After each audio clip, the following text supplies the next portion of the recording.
오늘은 누가복음 38번째 시간입니다. 성부의 자비로움은 제자의 기준이다 라는 제목으로 말씀을 전하도록 하겠습니다. 굉장히 짧은 말씀이죠. 누가복음 6장 36절 딱 한 절 말씀인데, 여러분들이 보시게 되면은 이게 왜 제가 우리가 35절 저번주 마지막 본문을 보면은 또 지극히 높으시니 아들이 되리니 그는 은혜를 모르는 자와 악한 자에게도 인자하시니라 라고 되어 있죠. 그리고 나서 이제 마치 이게 이어져 있는 것처럼 보이지 않습니까? 너희 아버지의 자비로우신 같이 너희도 자비로운 자가 되라 라고 되어 있잖아요. 그러니까 하나님께서 은혜를 모르는 자와 악한 자에게도 인자하시니까 너희도 그 자비로움을 기준으로 하늘아버지의 자비로움을 닮아 그런 기준으로 너희도 자비로워라 라는 것처럼 이렇게 이어져서 있는 것처럼 보이는데, 제가 왜 이것을 굳이 한 절 떼서 오늘 따로 설교를 하느냐면은 좀 단어의 특수성 때문에 그렇습니다. 그러니까 제가 저번 주에 36절까지 그냥 붙여서 설교를 했었어도 크게 상관은 없었을 거라고 저도 생각하지만은, 그러나 여러분들하고 조금 더 깊이 나누고 싶은 그런 단어가 있어서 아마 오늘 설교가 여러분들이 지금까지 원수사랑과 관련해서 들었던 그런 설교들이 주제와 크게 다르지 않을 거예요. 그렇지만 그 깊이를 조금 더하자는 측면에서 오늘 설교를 준비했으니까 여러분들이 한번 그런 측면에서 오늘 설교를 잘 따라와 주시길 바랍니다. 오늘 너희 아버지의 자비로움 같이 너희도 자비로운 자가 되라 라고 얘기했는데, 여기서 이제 쓰이는 헬라어가 여기 오이크티르몬이라는 단어가 쓰여 있습니다. 이게 뭐냐면은 그냥 불쌍히 여기다, 뭐뭐를 가볍게 여기다, 이런 단어예요. 그런데 앞서서 나왔던 이제 악한 자에게나 누구에게나 인자하시다라고 할 때 그 단어와 다른 단어입니다. 이게 굉장히 신약 성경 안에서 되게 희소성이 있는 단어인데, 그게 뭐냐면은 딱 두 번 나옵니다. 그러니까 야고보서에서 한 번 나오고 오늘 본문에서 딱 한 번 나오는 단어거든요. 그래서 이 단어에 대해서 조금 독특성이 있고, 그리고 이 단어가 좀 시사해주는 그런 인사이트가 있거든요. 그걸 좀 나누고 싶은데, 오늘 누가가 너희 아버지의 자비로우신 같이 너희도 자비로운 자가 되라 라고 얘기할 때 이 오이크티르몬을 얘기한 것은요, 이 마태복음에 비춰볼 때도 좀 특이한 현상입니다. 왜냐면은 우리가 마태복음에서 5장 48절을 보면요, 예수님이 산상수훈 가운데 이와 비슷한 얘기를 하세요. 근데 거기에는 어떻게 얘기를 하냐면은, 그러므로 하늘에 계신 너희 아버지의 온전하심 같이 너희도 온전하라 라고 되어 있습니다. 그러니까 아무래도 산상수훈에서 예수님의 가르침은 무엇에 좀 기준이 맞춰져 있나요?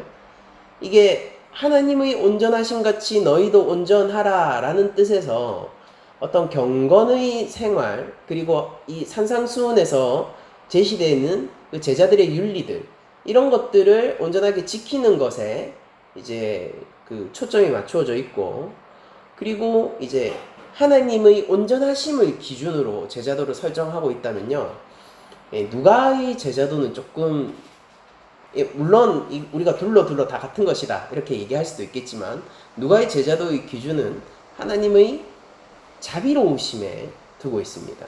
그래서 다른 번역 판본에는 이런 것들을 인애하심 이런 식으로도 번역을 하고 있는데, 아무튼 이 단어가 여기 야고보서와 누가복음밖에 나오지 않는 특수한 단어라는 것이죠. 야고보서 5장 11절에 이 단어가 다시 한번 등장하는데요, 보라, 인내하는 자를 우리가 복되다 하나니 너희가 욥의 인내를 들었고 주께서 주신 결말을 보았거니와 주는 가장 자비하시고 긍휼히 여기시는 자신이라 라고 얘기를 합니다. 그래서 야고보는 여기서 이제 욥의 인내를 들었고 그리고 주께서 주신 결말을 보았다 라는 말을 통해서 주의 자비와 긍휼을 증명하고 있는데요,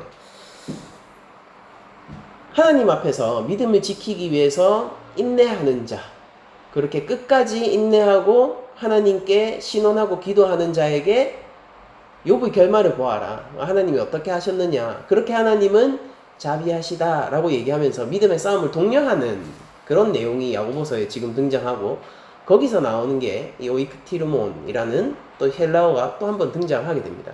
그러니까 신약 성경 전체에서 딱 두 번만 쓰이는 단어인데, 그럼 이게 도대체 어디서 유래한 단어인가를 조금 생각을 해봐야 됩니다.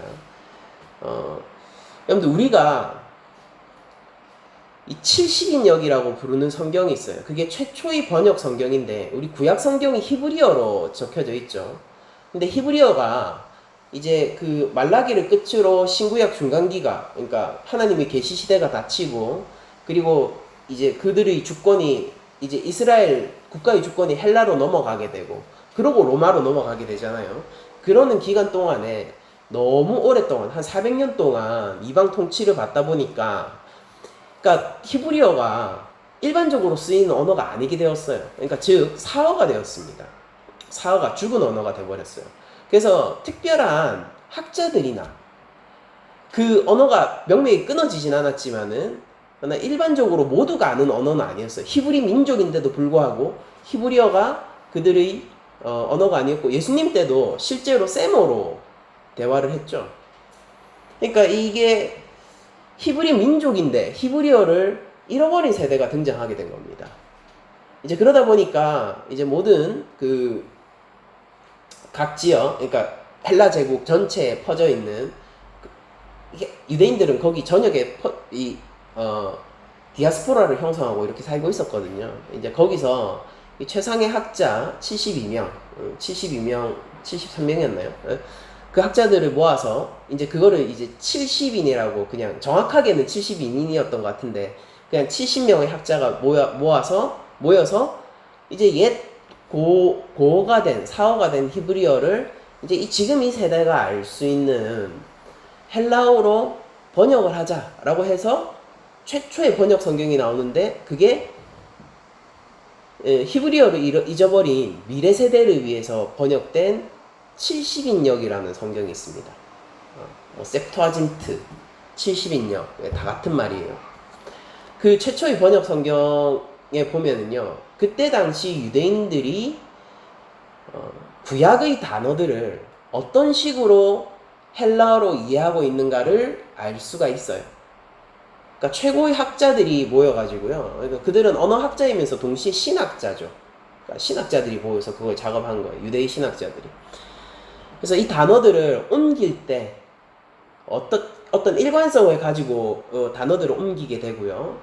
그리고 구약의 그 단어와 신약의 단어 가운데 신학적 의미를 담아서 어떤 대응의 형식을 갖추어서 옮기게 됩니다.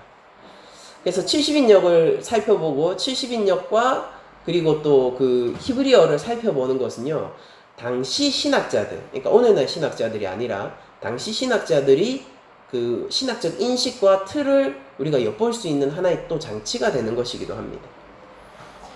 이제 그 70인역을 보게 되면요, 오늘 오이크티르몬, 죄송합니다. 오이크티르몬이라는 이 단어를요, 구약에서도 70인역에선 쓰게 되는데요, 그게 바로 어떤 단어를 옮겨서 이 불쌍히 여기다, 가엾게 여기다, 자비롭게 대하다, 이런 그 단어를 뭐를 갖다가 쓰냐면요, 히브리어 하난이란 단어를 전부 다 오이크티르몬이라는 단어로 바꾸어 번역하고 있어요. 근데 이 하난이라는 단어를 보면요, 이게 인간에게 딱 한 번 쓰이고, 나머지 그 6번은 전부 다 이제 하나님과 관련해서 쓰이는데, 이제 하나님과 관련해서 쓰일 때는 특정한 무드와 특정한 맥락을 가지고 쓰이는 신학적 단어라는 것을 저희들이 알 수 있게 됩니다. 그래서 그거에 대해서 오늘 조금 살펴보려고 해요. 제가 오늘은 호흡을 아주 느리게 하나하나 천천히 한번 살펴볼 테니까 여러분들도 조급해하지 마시고 한번 이거를 구약에서부터 하나님의 자비하심, 특히 하난이라는 단어, 그리고 오이크티르몬이라는 이 단어에 오기까지의 하나님의 자비하심의 그 길이 무엇인지 한번 잘 살펴보도록 합시다. 자, 먼저 이 그 하난이라는 히브리어가 이것도 역시 마찬가지로 자비롭다 이런 뜻이에요. 불쌍히 여긴다, 자비롭게 대한다 이런 뜻인데 최초로 나오는 게 출애굽기 34장 6절입니다. 출애굽기는 우리 잘 알고 있죠. 제가 34장 6절을 읽어드리겠습니다. 여호와께서 그의 앞으로 지나시며 반포하시되 여호와로라 여호와로라 자비롭고, 여기서 나와요. 하나님 자비롭고 은혜롭고 노하기를 더디하고 인자와 진실이 많은 하나님이로라 라고 되어 있습니다. 여러분들 이게 어떤 맥락에서 나오는 거냐면은 이스라엘 백성들이 금송아지 만들고요, 그러고 나서 모세가 한번 내려와가지고 어떻게 됩니까? 돌판 들고 내려왔더니, 하나님은 언약의 계명을 들고 내려왔더니 지금 우상을 섬기고 있으니까 그 돌판을 한번 깨는 사건이 나오잖아요. 이 언약은, 이 계약은 무효다 이런 거죠. 이 계약은 무효야. 왜? 하나님은 신실하시나 너희들이 이 계약을 파기했으니까. 계약을 맺자마자 바로 그 백성들이 그걸 파기하는 그런 장면들을 목격하고 개탄하는 장면이죠. 돌을 하나님 앞에서 하나님이 새기신 그 언약의 돌을 깨버리고, 그리고 어떻게 합니까? 그날 여호와의 편에 설 자를 불러 모아가지고요, 이제 끝까지 회개하지 않는 3,000명을 도륙하죠. 3,000명이 죽어요. 그래서 제가 출애굽기 그 설교할 때 그 사람들이 마지막까지 회개하지 않는 자들이라고 제가 얘기를 했잖아요. 그래서 그 사람들을 죽이고 나서 다시 그 장신구들 전부 다 빼버리라라고 얘기하고요. 기억나십니까? 이제 전부 흰 옷 입어요. 흰 베옷 입고 장신구 전부 빼버리고 모세가 다시 한번 하나님 앞에 신원하며 나아갑니다. 그 백성들의 탄식을 가지고 다시 한번 하나님 앞에 신원하고 중보하러 나아가죠. 그때 그 맥락에서 이 나오는 단어예요. 여호와께서 그의 앞으로 지나시며 반포하시되 여호와로라 여호와로라 자비롭고 은혜롭고 노하기를 더디하시고 인자와 진실이 많은 하나님이라.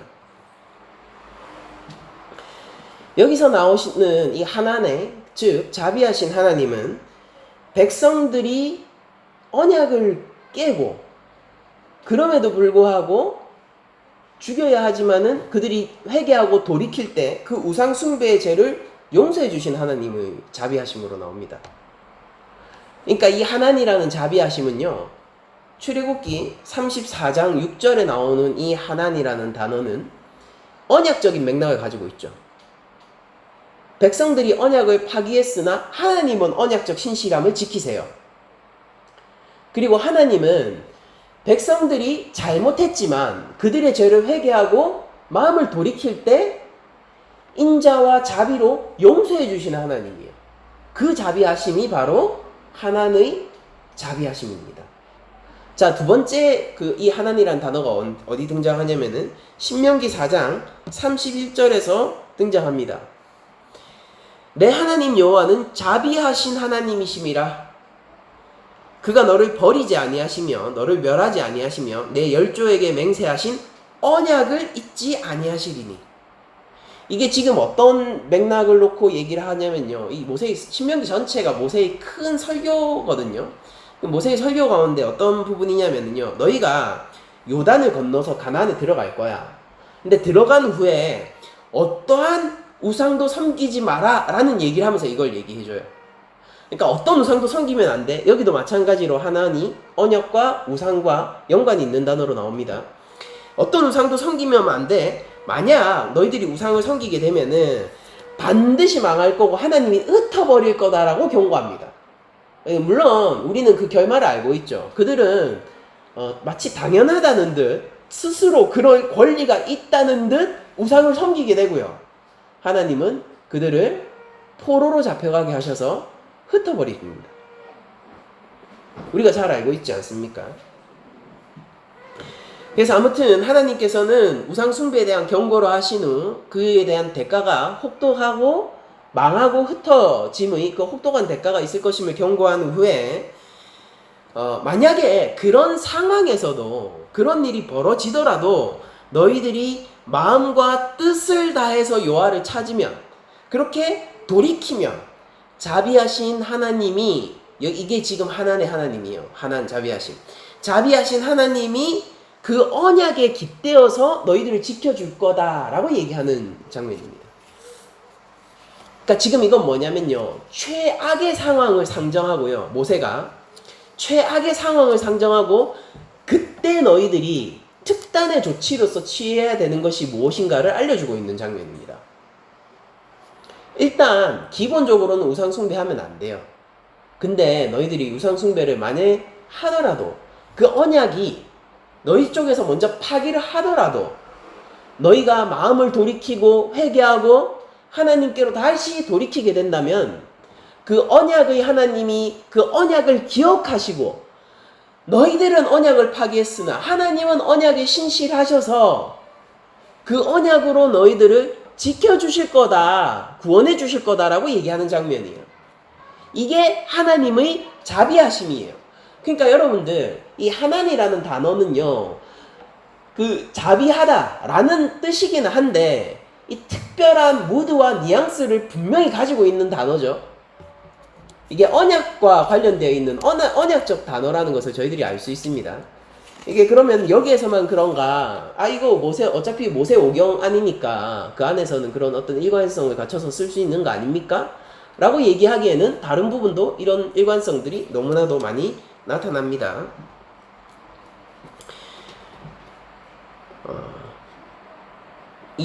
그 역대하를 제가 읽어드릴 건데, 그 전에 제가 신명기 4장 31절을 읽어드렸는데, 그 바로 앞절인 29절 30절을 제가 한번 읽어드리도록 할게요. 그러나 네가 거기서 내 하나님 여호와를 찾게 되리니, 거기서가 뭐냐면 지금 흩어진 그 자리에서요. 그러니까 우리는 알고 있죠. 어디겠습니까? 바벨론일 거고 아시리아일 겁니다. 이게 내 하나님 여호와를 찾게 되리니, 만일 마음을 다하고 뜻을 다하여 그를 찾으면 만나리라. 이게 하나님의 자비하심이에요. 이 모든 일이 내게 임하여 환난을 당하다가 끝날에 네가 네 하나님 여호와께로 돌아와서 그 말씀을 청종하리니, 이렇게 얘기하면서 지금 30절을 넘어서 31절에서 이렇게 얘기하는 거예요.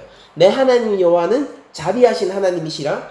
그가 너를 버리지 아니하시며 너를 멸하지 아니하시며 내 열조에게 맹세하신 언약을 잊지 아니하시리라.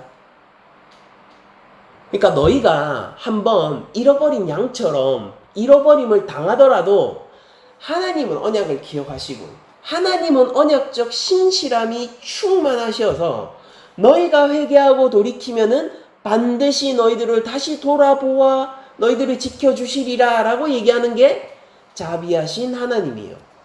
이 맥락이 있는 겁니다. 역대하 30장 9절을 읽어드리도록 하겠습니다. 너희가 만일 여호와께로 돌아오면 너희 형제와 너희 자녀가 사로잡은 자에게서 자비를 입어 다시 이 땅으로 돌아오리라. 지금 뭔가 잘은 모르겠지만 포로들이 잡혀간 상황인 것 같죠. 형제와 자녀가 사로잡은 자에게서 자비를 입어 다시 이 땅에 돌아오리라. 뭐 하면요, 너희가 만일 여호와께 돌아오면 아무것도 안 하면 아니고요, 돌아오면은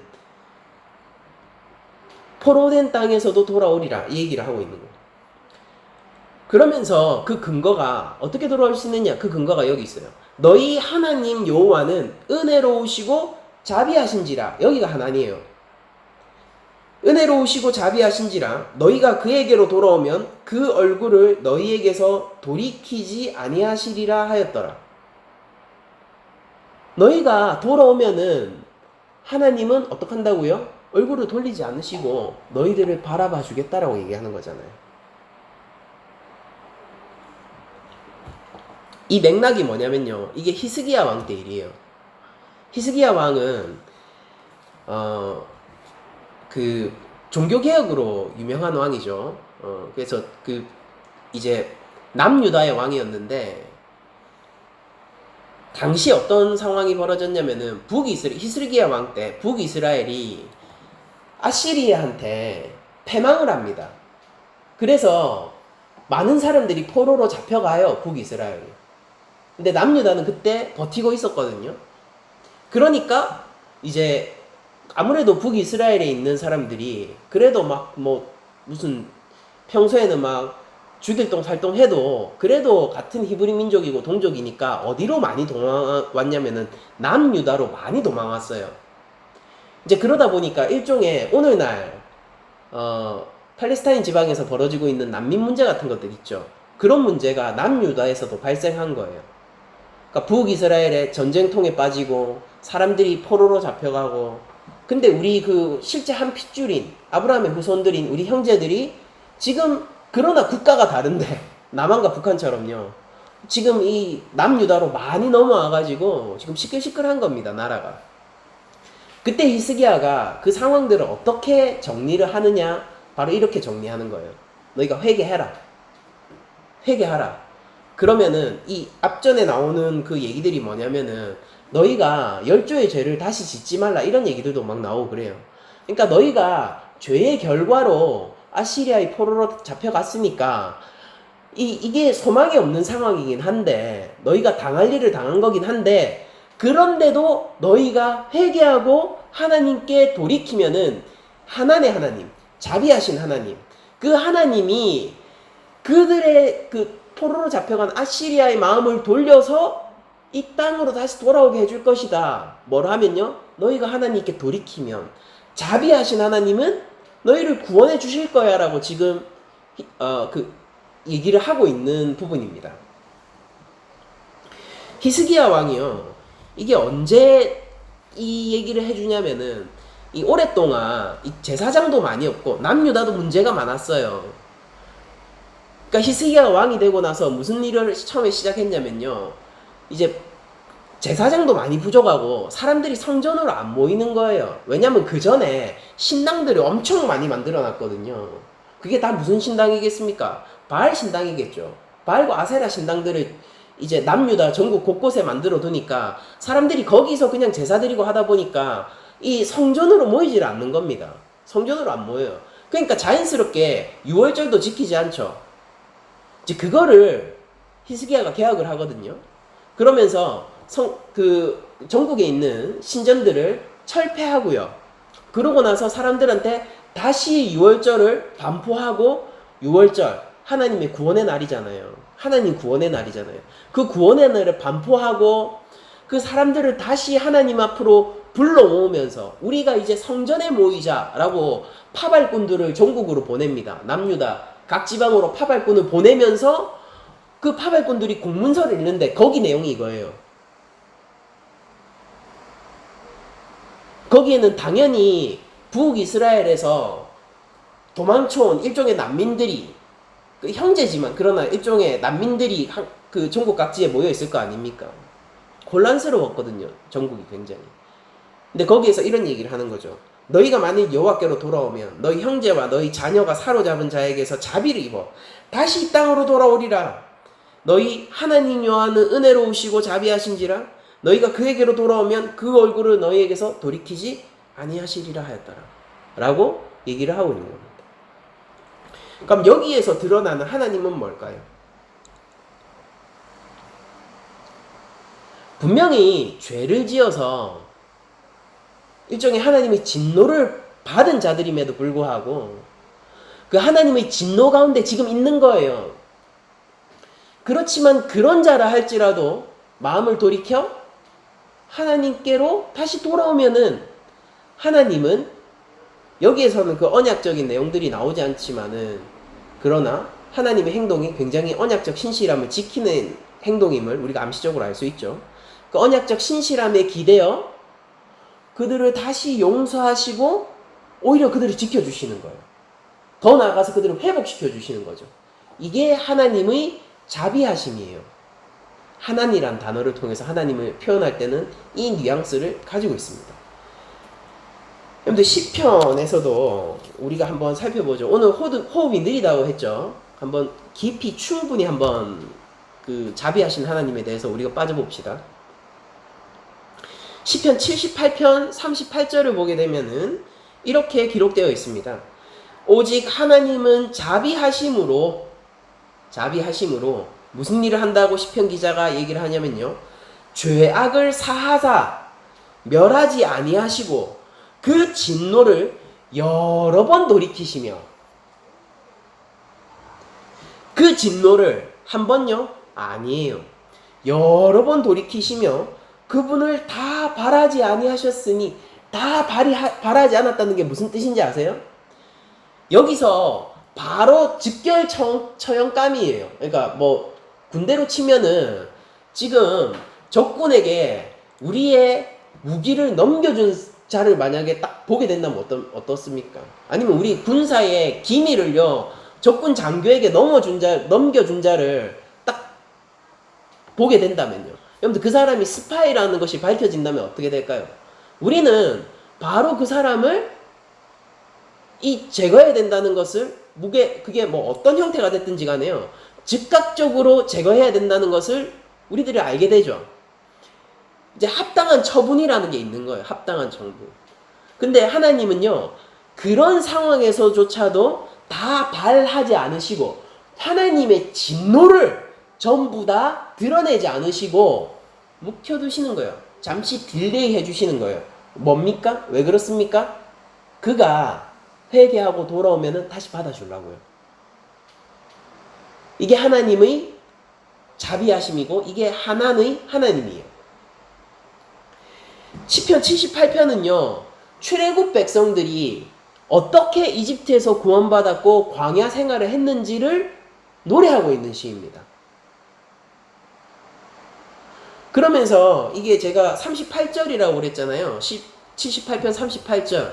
그러면 그 38절 이전의 내용들이 전부 뭐냐면요, 그들이 광야에서 어떻게 실패하고 하나님이 또 어떻게 받아줄 거, 전부 그런 거예요. 하나님이 만나를 먹여주실 때 너희들이 어떻게 불평했고, 그런 내용들이 다 적혀 있습니다. 반석으로 목을 죽일 때 너희들이 어떻게 했고, 그런 내용들이 적혀 있는 게 시편 78편입니다. 계속해서 하나님의 구원이 그들에게 뻗쳐져 있는데 백성들은 어떻게 한다고요? 죄악을 계속 반복하고 있는 거예요. 그러니까 죄악된 장면들이 몇 번씩 나오거든요. 제가 시편 78편 34절부터만 제가 읽어드릴게요. 하나님이 그들을 죽이실 때에 그들이 그에게 구하며 돌이켜 하나님을 간절히 찾았고, 그러니까 하나님이 그들을 죽이실 때 이게 뭐냐면은 그들이 죄악 때문에 하나님이 진노를 바라시고 마땅한 처형을 하실 때, 그때 위기가 찾아오니까 이들이 어떻게 합니까? 위기가 찾아오니까 다시 하나님 앞에 구하며 돌이키고 하나님의 자비를 간절히 구하니까, 하나님을 간절히 찾으니까 하나님이 용서해 주세요. 하나님을 간절히 찾았고 하나님이 그들의 반석이시며 지존하신 하나님이 그들의 구속자이심을 기억하였도다. 그러니까 이제 죽을 때가 되니까 하나님이 구원자여 반석이심을 그때서야 그들이 기억한 거예요. 그러나 그들이 입으로는 그에게 아첨하며 자기 혀로 그에게 거짓을 말하였으니 이는 하나님께 향하는 그들의 마음이 정함이 없으며 그의 언약에 성실하지 아니하였음이로다 라고 얘기를 하고 있는 거예요. 그러니까 백성들이 어떤 겁니까? 죽을 때가 되어서야 진짜 하나님이 끝까지 참고 참다가 그들의 죄가 하나님께 발각됐다는 것을 그들이 눈치채고 지금 심각하고 위험한 상황이라는 것을 알았을 때가 되어서야 그들이 하나님이 우리의 유일한 구원자구나, 우리의 반석이었구나를 깨달아 생각하게 되는데, 그럼에도 불구하고 그 장소에서 어떻게 하는 거예요? 마음의 정함이 없고 그들은 거짓말을 하고 있고 하나님 앞에 아첨 정도로 넘어가려고 하고 있다는 겁니다. 아주 간악하죠. 그 상황을 시편 기자가 어떻게 표현하고 있냐면요, 언약에 성실하지 않았다라고 표현하고 있어요. 그러니까 지금 또 언약적 상황이 나오죠. 그러니까 백성들이 하나님 앞에서 죄를 지은 것을 언약을 깬 상황이라고 지금 얘기를 하고 있는 겁니다. 요약이에요. 시편 기자의 그 출애굽 백성들의 행태의 요약이 뭡니까? 언약에 성실하지 않았습니다. 이게 최종 요약입니다. 근데 거기에서 오늘 본문이 나오는 겁니다. 오늘 본문이 아니라 제가 방금 말씀드렸던 그 구절이 나오는 거예요. 78편 38절. 오직 하나님은 긍휼하심으로 죄악을 덮어주시며 멸망시키지 아니하시고 그의 진노를 여러 번 돌이키시며 그의 모든 불을 다 쏟아내지 아니하셨으니 하나님의 분노를 다 바라지 않으시는 거예요.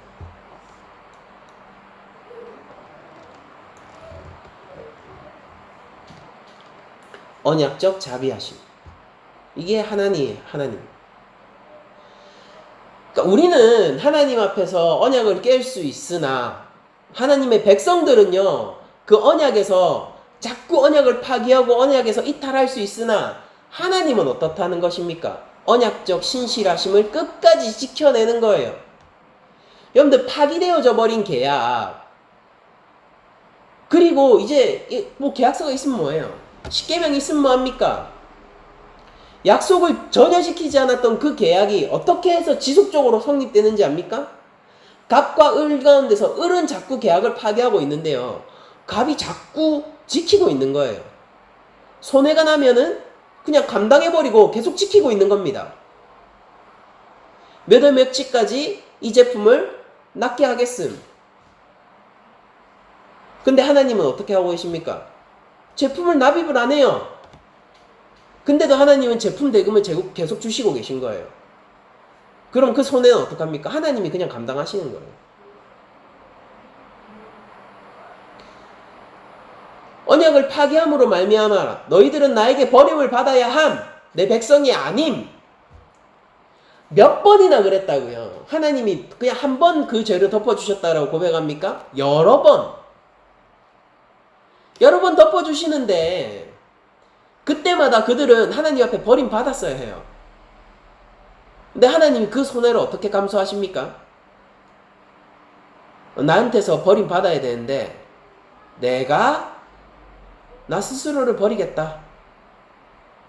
너희가 이 언약 안에 계속 머물도록 하기 위하여 난 이 언약의 신실함을 내가 지켜야겠다.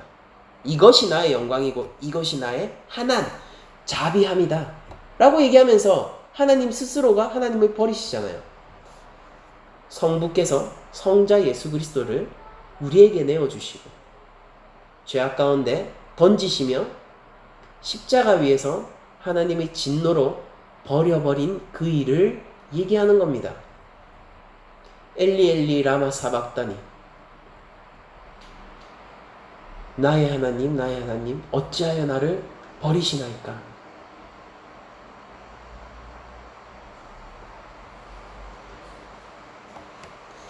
오직 하나님은 긍휼하심으로, 백성들은 언약에 성실하지 않으나 하나님은 언약적 신실하심이 계셔.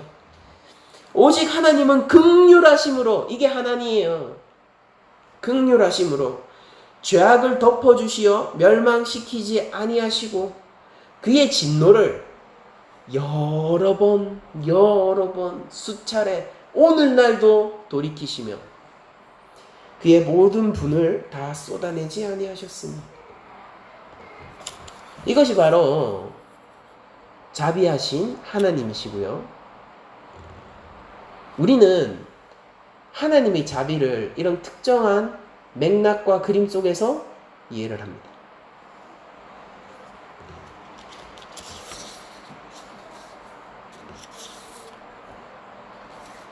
여러분들, 요엘서에서도 이 하나님이라는 단어가 등장하게 됩니다. 2장 13절입니다. 너희는 옷을 찢지 말고 마음을 찢고 너희 여호와 하나님께로 돌아올지어다. 또 무슨 내용이 나오는 거예요? 이미 죄를 저질렀어요. 이미 죄를 저질러가지고요, 회개를 해야 되는 거예요. 요구되어지는 건 뭡니까? 백성에게 요구되어지는 거는 여호와 하나님께 돌아오는 거예요. 가만히 있는 게 아니라 여호와 하나님께 돌아오는 거예요. 지금 여호와의 자비는 어떤 때 계속해서 발휘되고 있죠? 돌아올 때, 백성들이 회개하고 돌아올 때요. 여기서도 요엘서에서 요엘 선지자가 뭘 요구하고 있는 겁니까? 옷을 찢지 말고 마음을 찢어라.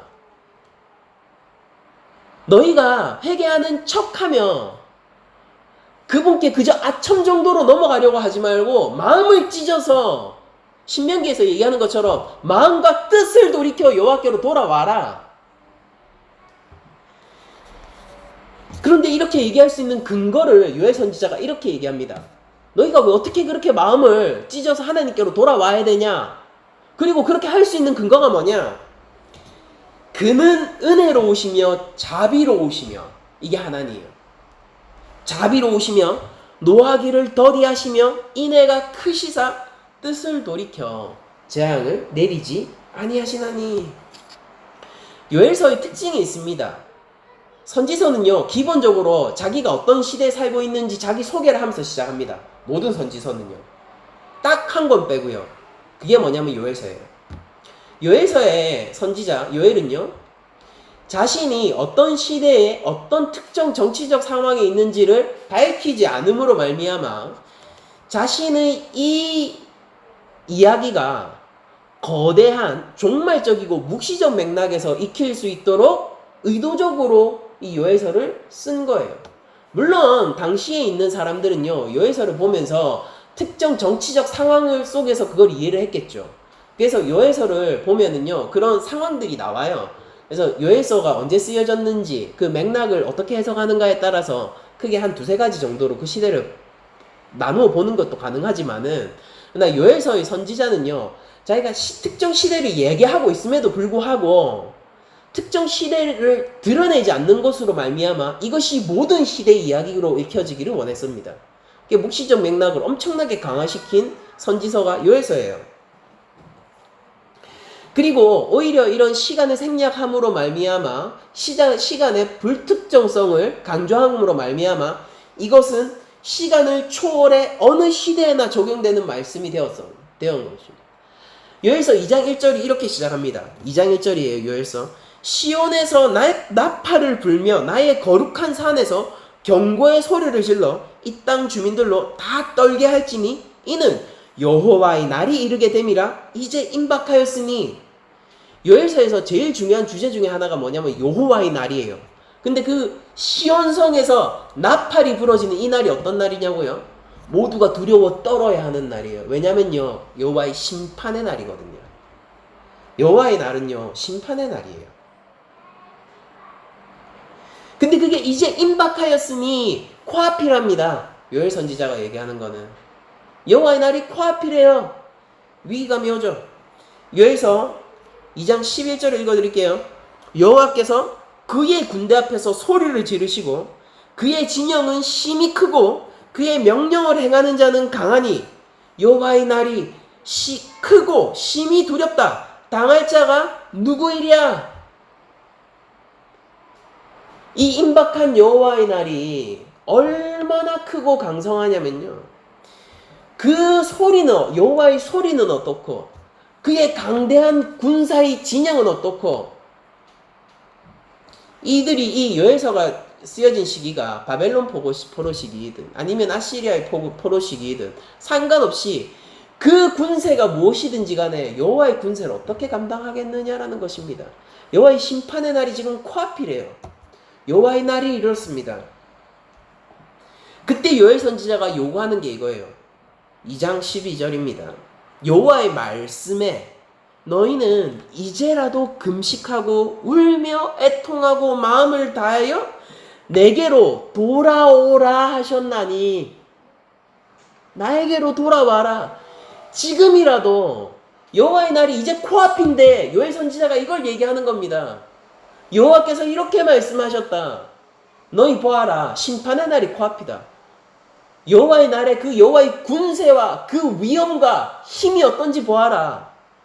근데 하나님이 나한테 이렇게 말씀하시더라. 이제라도 제발 금식하고 애통하고 울며 회개하며 좀 제발 하나님 앞에 돌아와라. 돌아와라.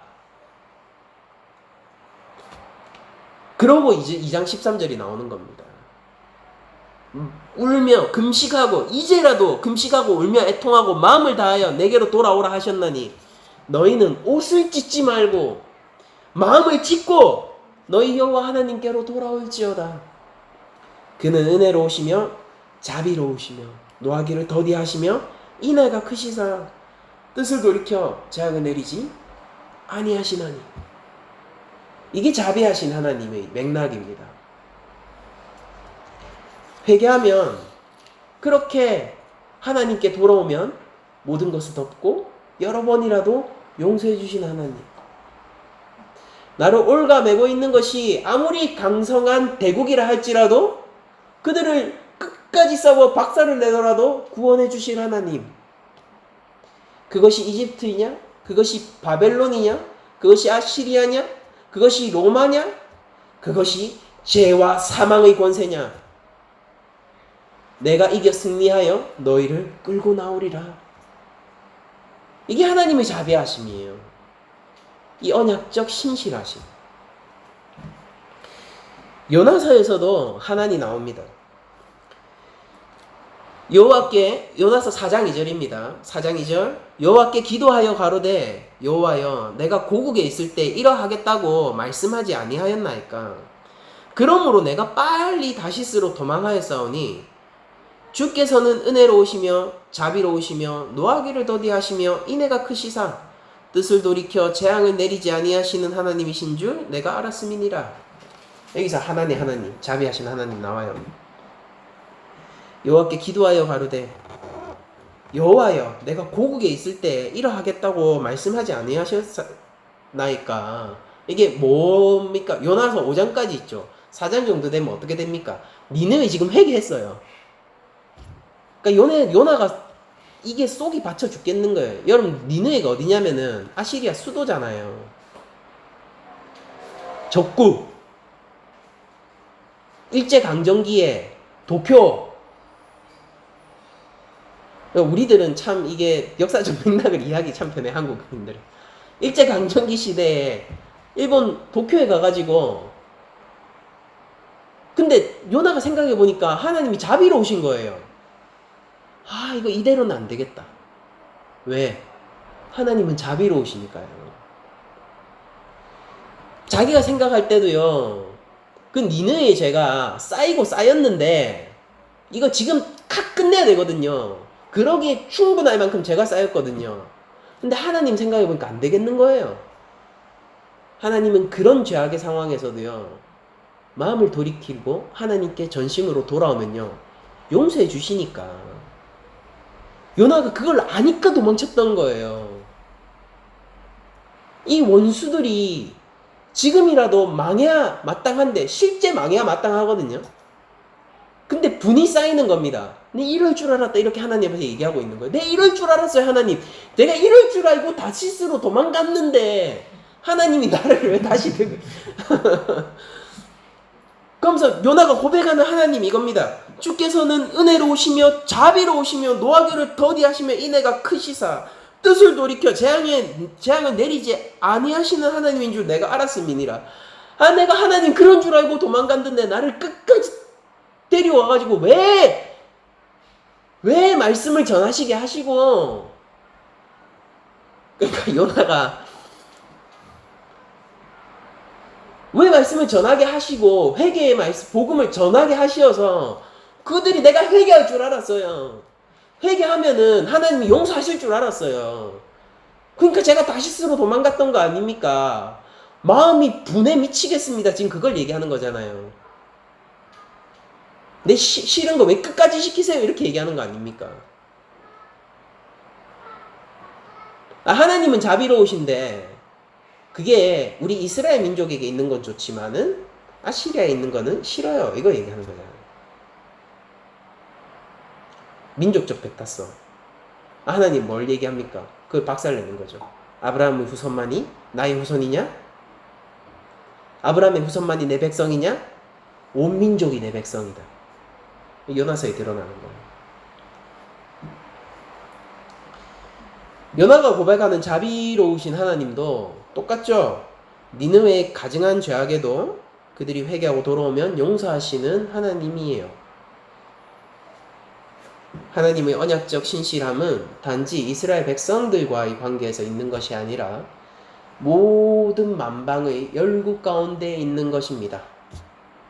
이게 바로 하나님이라는 단어를 통해서 알아본 하나님의 신실함입니다. 근데 이 하나님이라는 단어가 사람에게 딱 한 번 붙는데요, 그때는요 이 인간의 자비함의 한계를 드러내는 형식으로 써요. 예레미야 애가가 그 처참한 전쟁 직후의 상황을 나타내는 그런 시를 적었는데 4장 10절에 보면 천여 내 백성의 멸망할 때에 자비한 부녀가 여기서 하나님 쓰입니다. 그러니까 아주 자비로운 어머니가 있는 거예요. 자비한 부녀가 손으로 자기 자녀를 삶아 식물을 삼았도다 라고 고백을 합니다. 뭐냐면은요, 너무 먹을 것이 없어가지고 기근이 너무 심해서 자녀를 먹을 것으로 식량으로 삼았다라는 얘기를 지금 예레미야가 비참한 마음으로 그 상황을 묘사하고 있는 거예요. 우리가 어떻게 멸망당하고 짓밟혔는가, 이게 얼마나 비참한 상황인가. 여러분들 조선시대에서도요, 우리가 심각한 기근이 들고 하면요, 아무래도 애들은 어른들보다 못 버티고 빨리 죽게 되잖아요. 그때 죽은 자녀들을 먹기도 하고 그렇게 했다는 기록들이 있죠. 그러니까 이런 아무리 자비로운 어머니라 할지라도 자녀의 생명을 구하지 못하는 것입니다. 인간의 자비로움은 결국 그 생명을 구하지 못하고요, 오히려 그것을 식량으로 삼아야 될 때가 오는 한계를 가지고 있는 자비로움이라는 것이죠. 근데 이 자비로움이 하나님께 갖다 붙이면 몇 번이라도 그를 살리고 몇 번이라도 죄를 덮어주며 몇 번이라도 그에게 다시 회복과 생명을 넣어주는 단어로 변하게 돼요. 그리고 오늘 그 단어에 헬라어에 대칭하는 그 자비하심이 누가복음 본문에 나오는 것입니다. 근데 이 하나님의 그 자비하심의 하나님이란 단어가 하나님께 쓰일 때는 우리가 기억합시다. 먼저 첫 번째로 언약적 신실함심과 연관되어서 쓰이는 단어입니다. 그리고 두 번째로 아무리 가증한 죄악이라고 할지라도 마음과 뜻을 다하여 회개하고 하나님께로 돌아오면은 용서해 주시고 그걸 넘어서서 회복시켜 주시는 하나님을 지칭할 때 쓰이는 단어예요. 그분은 어떻습니까? 오래 참으세요. 분을 다 바라지 않으세요. 그리고 돌아오기를 기다리고 있어요. 마치 그 집 나간 탕자의 아버지처럼 말입니다.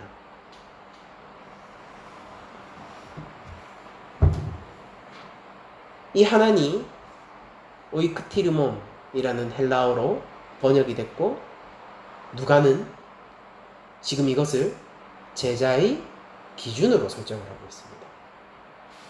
우리는 하나님을 따라 인애의 마음, 자비의 마음, 사랑의 마음을 가져야죠.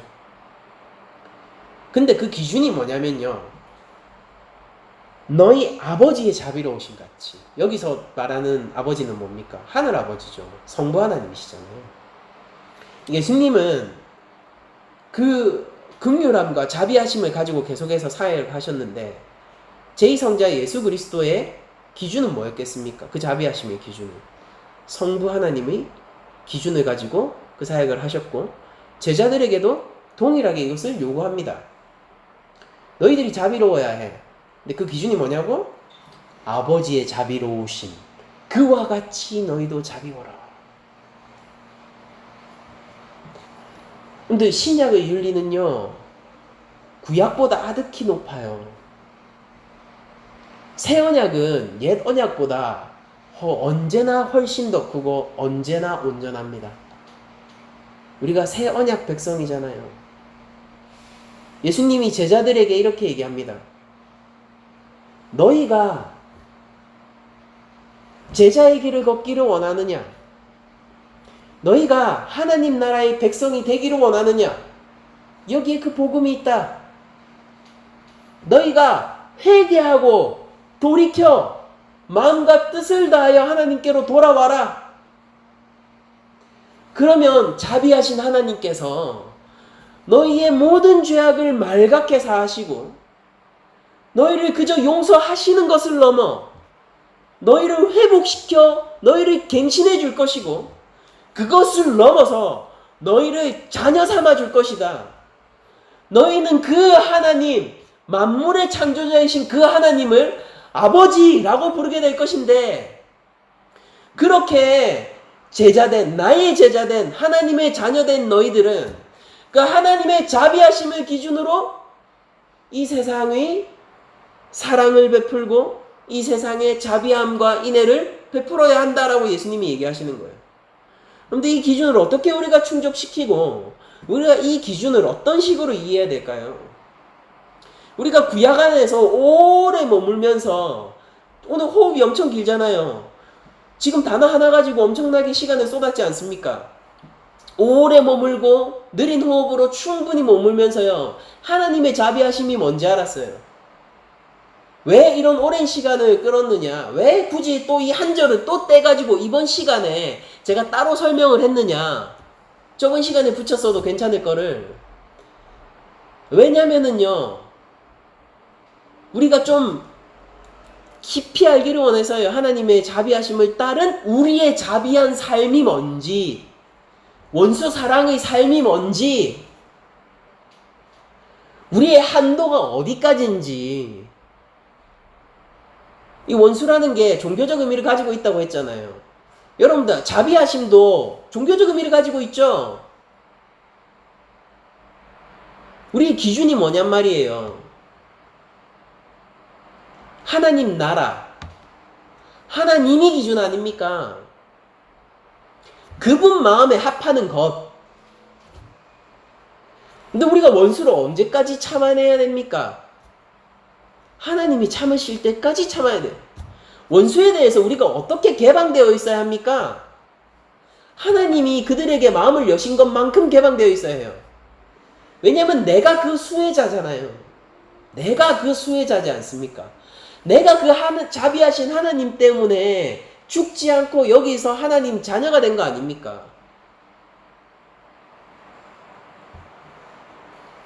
우리가 받은 사랑이 뭡니까? 아니 하나님이 좋아요. 언약적 신실하심을 지켰습니다. 그리고 하나님이 죄악에도 불구하고 몇 번씩 돌이켜 오는 우리들을 몇 번씩이나 받아주시고 몇 번씩이나 회복시켜주시고 끝까지 잡고 놓지 않으시고 여전히 죄를 지으면 다시 한번 문을 열어두세요. 이건 알겠어요. 그럼 그 사랑을 우리가 어디서 확인할 수 있어요?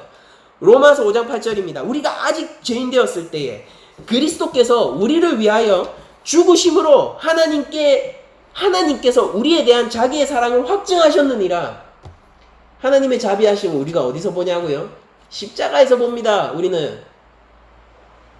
우리가 받은 하나님의 그 오이크티미론, 그 사랑이 무엇입니까? 그 자비하심이 무엇입니까? 하나님의 언약적 신실함, 하나님의 그 새 언약이 뭐냐고요? 우리가 어떻게 하나님의 은혜를 입었냐고요? 십자가를 다시 떠올려 봅시다. 여러분들 십자가가 어떤 자리입니까? 가장 가증한 죄악의 자리예요. 무죄한 자를 잡아 죽인 자리입니다. 심지어 그분이 제2성자 예수 그리스도예요.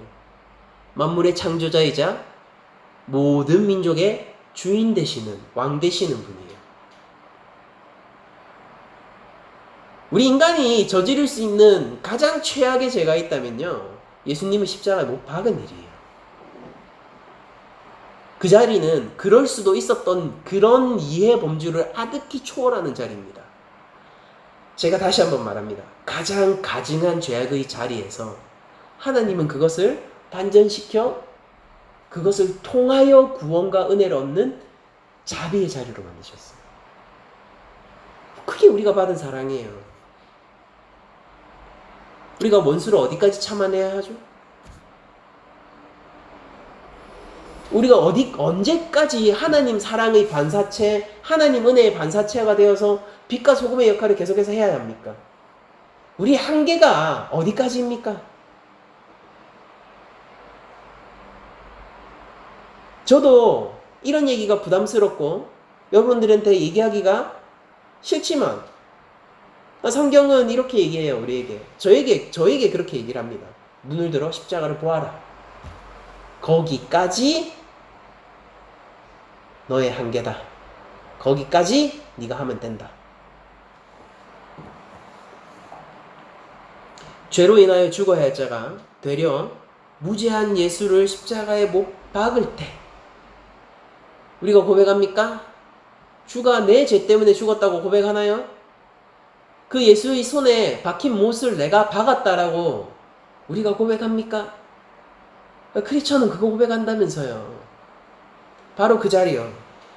우리가 무죄한 예수를, 죽어야 할 자가, 오히려 심판받아야 할 자가 도리어 무죄한 예수를 십자가에 못 박을 때 그 못 박는 그 원수요, 그 죄인이요, 그 대적을 살리신 사랑, 그 자비가 하나님의 자비하심이에요.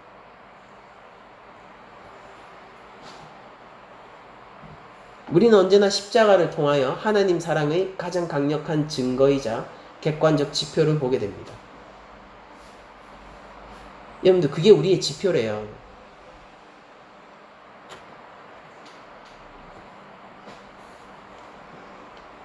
그러나 한 가지 다행인 것은 바로 하나님의 언약적 신실하심이 우리를 지키고 있다는 것, 이 사실 하나입니다. 우리가 그 고결하고 그 높으신 십자가를 볼 때마다 우리가 어떻게 저기까지 갈 수 있나 라고 좌절하지 않을 수 있는 유일한 안도를 건네주는 사실 하나, 그리고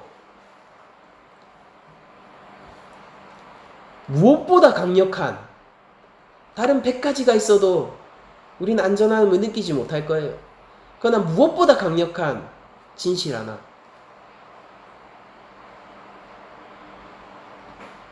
로마서 8장 39절입니다. 높음이나 깊음이나 다른 아무 피조물이라도 우리를 우리 주 그리스도 예수 안에 있는 하나님의 사랑에서 끊을 수 없으리라.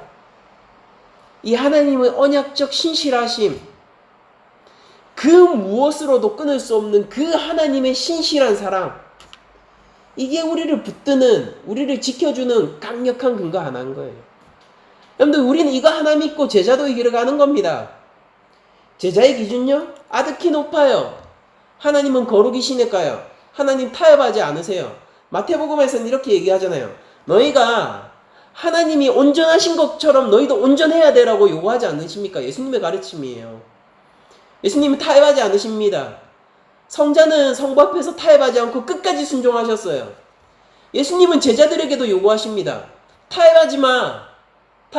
끝까지 순종해. 하나님이 거룩하시다. 그 영광 앞에서 합당한 태도를 취해. 너희도 죄 없이 순전해야 된다. 근데 그 앞에서 우리가 절망하지 않고 기쁨으로 그 길을 걸어갈 수 있는 이유는 뭡니까?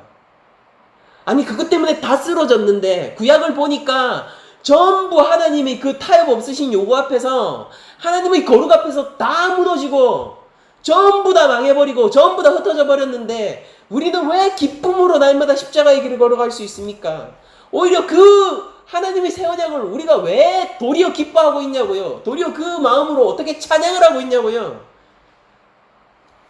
딱 하나, 우리는 약하나 하나님은 강하시고, 우리는 언약을 파기하나 하나님은 언약의 신실하심을 끝까지 지키셔서 마침내 그 언약을 십자가 위에서 완성하셨으니까. 그래서 우리가 예수를 믿는 겁니다. 그래서 우리가 예수님을 믿고 날마다 이 길을 기뻐하며 십자가 길을 걸어가는 거예요. 이 길은 찬양의 길이고, 이 길은 기쁨의 길이고, 이 길은 우리가 순전하게 그냥 우리를 자발적으로 내어놓는 길이에요.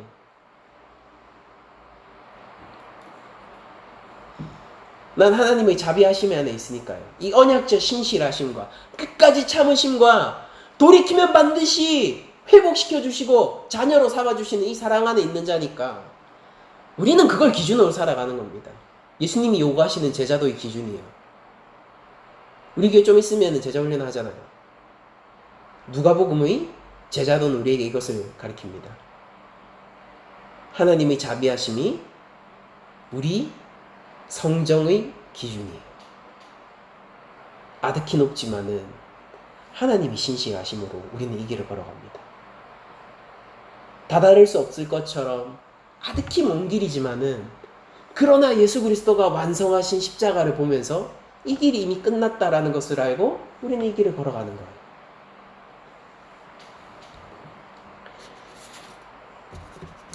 이 사랑과 이 하나님의 자비하심, 이 자비하심의 안에 있는 자들이 보여주는 이웃사랑의 기준은 무엇입니까? 이제 정리를 합시다. 하나님의 자비하심이 무엇이죠? 우리는 회개할 가능성이 있는 자들을 끝까지 포기하지 않고 언제든지 돌아올 수 있도록 길을 열어두는 자들입니다. 우리를 통하여서 하나님께로 인도될 수 있도록 예수 그리스도 앞에서 회개할 수 있도록 우리의 영혼을 언제나 열어놓고 있는 자들이 자비한 자인 거예요. 여러분들, 제가 지금 얘기하는 것은 일반론적으로 그냥 아량이 넓은 사람이 되라, 그 정도로 얘기하는 게 아니에요. 세상의 빛과 소금의 차원에서 얘기하는 것입니다. 우리들은요, 회개가 필요한 자들이 회개를 하고 하나님께 돌아올 수 있도록, 근데 이 자리들이 누구예요? 누구나요. 회개할 필요가 있는 자들은요, 그냥 누구나라는 소리예요. 모든 사람이요. 우리 모든 회개가 필요한 자들이 회개를 하고 하나님께 돌아올 수 있도록 예수님이 첫 가르침을 기억합시다. 사랑하며 선대하며 축복하며 그들을 위하여 기도하는 것이 우리의 기준인 것입니다. 이게 하나님의 자비하심이에요. 예수님이 우리가 죄인이었을 때 하나님께서는 우리를 사랑하며 선대하며 축복하며 기도해 주셨어요. 그것이 우리의 기준입니다. 이곳이 아무리 니느웨 같은 곳이라 할지라도, 내가 가야 할 곳이 아무리 니느웨 같은 곳이라 할지라도, 우리를 둘러싼 환경이 아무리 니느웨 같다 하더라도 회개를 가능성을 가지고 있는 자들에게 마음을 열어두고 복음적인 태도를 취하는 것.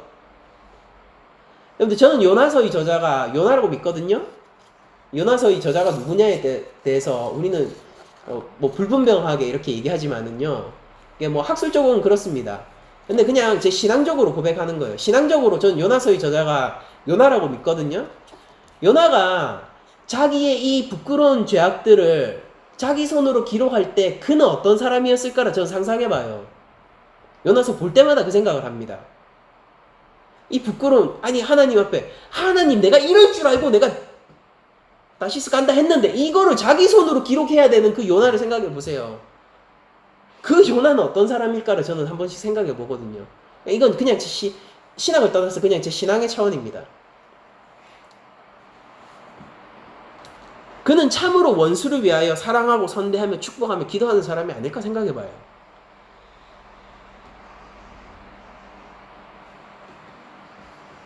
그 요나서에 등장하는 요나가 아니라 요나서를 지금 기록하고 있는 요나와 같은 심정이 우리 가운데 있어야 하는 거 아닐까요? 그게 하나님의 자비로우심을 따라 자비로운 자들이 아닐까 생각을 해봅니다. 그런데 우리 이 세상을 향하여서 냉정한 시각을 가지고 있어요. 하나님의 진노가 깃들어 있는 여호와의 날이 임할 세상을 우리가 살고 있죠. 우리는 그 가운데서 살고 있어요. 하지만 우리는 그 가운데서도 마음을 열어두고 여전히 이 땅에 구원이 있고 회복이 있는 것처럼 복음적인 태도를 유지해야 합니다. 왜입니까? 하나님은 자비하시거든요. 나는 그 자비 안에 있으니까. 이게 제자도의 기준입니다. 누가가 우리에게 제시하는 것이에요. 자비함은 언약적 신실함을 담보하시는 하나님을 따른 자비하심입니다. 아량이 넓어서 모든 것을 이해하세요?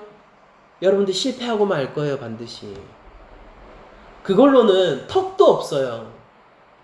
예수님이 얘기하시는 하나님이 온전하심으로, 산상수훈의 온전하심으로 너희가 온전하라 라는 그 예수님의 가르침에 턱도 없을 거예요. 아량을 넓히십시오. 저도 아량을 넓히고 싶어요. 많은 것들을 이해할 수 있는 안목을 갖추십시오. 저도 그러고 싶어요. 하지만 그걸로는 턱도 없어요. 하나님은 영광되시고 온전하시거든요. 우리의 기준은 언약적 신실하신 하나님의 자비하심입니다. 이것은 종교적인 의미를 가지고 있는 거예요. 정확하게 얘기하자면요, 지극히 십자가 복음의 의미를 가진 자비함입니다. 그러므로 여러분들, 내가 자비롭고 아량이 넓은 사람이 되기 위하여서 다른 모든 가르침들을 관용한다라는 말은 하지 마세요. 그건 자비한 예수님의 가르침의 기준을 충족시키는 행위가 아닙니다. 우리의 자비함은 하나님께 두고 있는 것이고 십자가에서 확증되는 것이고 새 언약 가운데 있는 것이에요. 그러므로 여러분들, 죄인들을 선대하시고 원수들을 선대하세요. 원수들과 같은 편이 되는 게 아니란 말이에요. 그러면 우리 편이니까 다 자비하고 아량 넓게 행할 수 있죠. 여러분들, 믿음을 양보하시면 편하다니까요. 한 발 물러버리면 편하다니까요. 근데 이 믿음 가운데서 믿음을 지키면서 하나님의 자비하심을 실천해야 하는 것입니다. 그게 바로 우리의 제자도라는 것이죠. 예수를 따르지 않는 자가 어떻게 예수님이 얘기하는 자비하심을 얘기할 수 있는 거예요.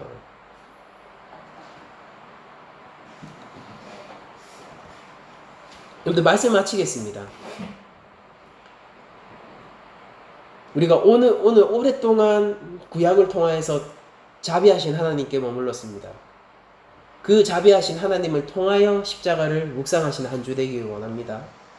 그리고 그 십자가의 사랑과 자비하심을 따라 그 언약적 신실함이라는 든든한 방패막, 결코 흔들리지 않는 그 언약적 신실함을 담보해 주시는 증거로서의 예수 그리스도를 반석 삼아 우리가 한 주간 성령의 충만함을 입어, 성령의 도우심을 입어 이웃사랑, 원수사랑을 실천할 수 있는 믿음의 사람이 됩시다. 믿음 가운데 섭시다.